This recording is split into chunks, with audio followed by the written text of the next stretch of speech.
Winter is over, and Matt, this is time to take your bike out. This time, this is a Can-Am Origin. Yes, and guess what? Its origin is from Canada, principally from Quebec, Valcourt. Back in the days in 1973, Can-Am motorcycle was born in a barn. On one side, you had the design and technology team, and on the other side, you had the production. And right there in the MX, when it was really getting to a real popular time, so yeah, they won a lot of competition, but now it's back in an electric form. I'm kind of a bit deceived because of that. I wish we could have different version though. Let's not spoil the video though, but let's get in detail what exactly is Can-Am Origin. First of all, it's an electric bike, 47 horsepower, 53 pound-foot of torque. You've got a range of 145 kilometers. Acceleration 0 to 100 in 4.3 seconds. So it's kind of powerful, but the range, what happened with that though? It's a bit of a stress. It's a little bit of a stress, yes. I saw you stressing while we were riding, and God, I knew that you were eager to get your bike plugged. To a charging station. It's a good thing that it can take a level 2. It's really quick to charge though. But that anxiety will haunt you as soon as you're gonna go with your bike gang. And you cannot, let's say, suck a little bit of gas and put it in another tank. Energy don't work that way. But let's be truthful here, Matt. It's not a bike for your gang, because they will hate you for how many times you will stop to charge your bike.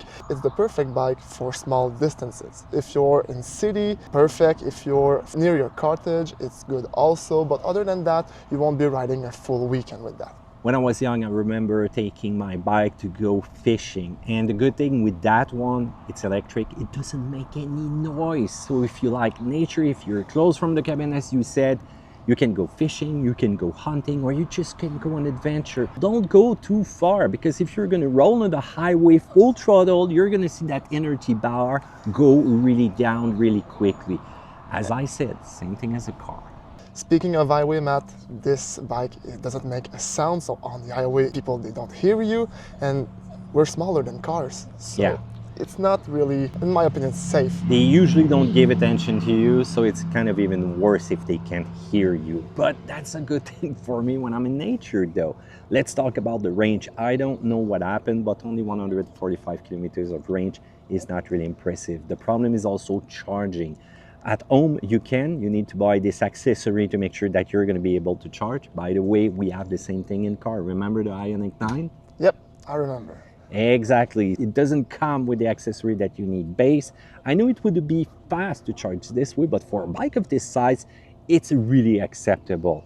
But let's say that you have a level 2, 20 to 80% in 50 minutes. So that's not that bad. Time enough to stop for a poutine over here at the Ferme Philom.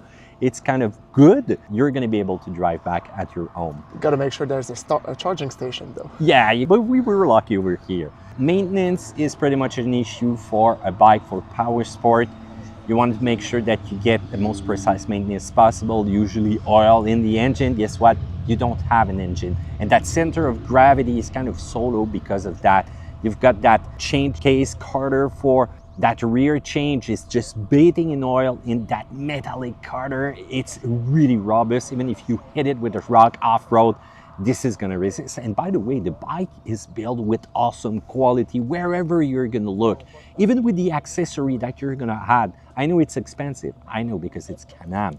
But guess what? Everything is quality built, and you're gonna be able to go on adventure and make sure that your thing doesn't get wet with those rear saddle. Make sure you think about the second seat also if you're gonna carry your lady around while going fishing, and you're gonna see that they added a windshield for this one. Kind of perfect if you're gonna roll on the highway and don't want the wind coming on you. And Matt, I have a question for you. Yeah. If I'm off-road and it's rough terrain and the bike is down, is it easy to get up? Yes, it's easy because of that low center of gravity. Even someone which is not really big, not really strong, powerful, will be able to take it and just lift it. And by the way, the computer will tell you, the bike felt, so you need to restart it. So there's a lot of sensor and technology in that vehicle. Let's talk about the screen. Really big. You've got the driving mode that you can choose also, which is going to change the reaction of the traction control, the ABS in the rear. Put it into off-road plus, and you're going to send it. You're going to be able to jump everywhere. You've got a decent traction though with those tires also. If you like to roll on the highway, switch to sport. If you leave it in eco, well, once you're gonna climb a hill, you will want to change really quickly the mode because it's not really responsive. It's mostly oriented about energy saving. And how about that one driving handle? Can we call it that way? Yes, it's counterintuitive. It's counterintuitive. So if you turn the handle forward, it will use a regenerative braking, pretty much similar to a car with a one pedal driving. Just release it, you're gonna have that same energy, regenerative braking, same thing in a car again. And you can configure those two levels to whatever you like. So put it on the aggressive mode and you're gonna feel it. And that rear tire might go a little bit into dust faster than you think if you're only using that, but you can drive without using the brake on those kind of roads.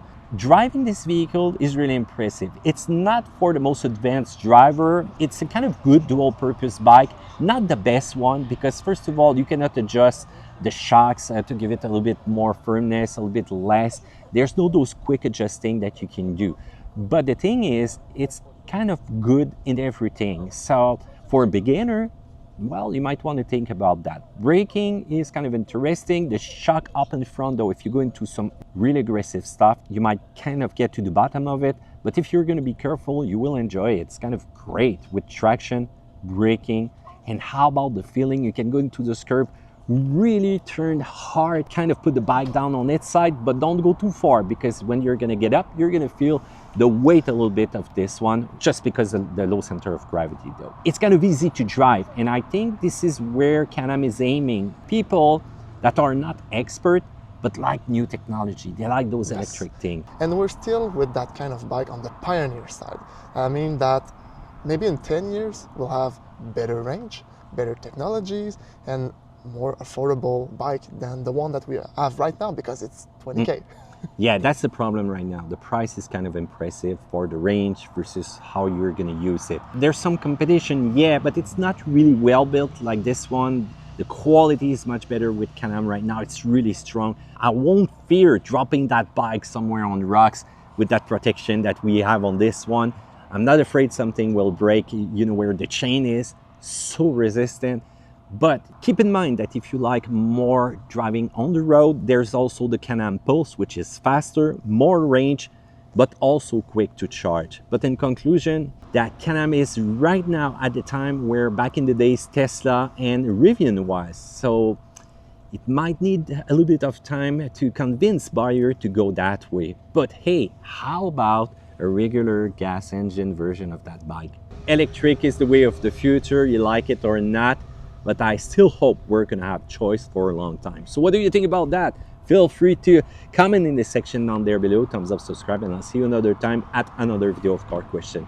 Let's get a poutine before we leave because I don't want anxiety while going back. And an ice cream. Ice cream.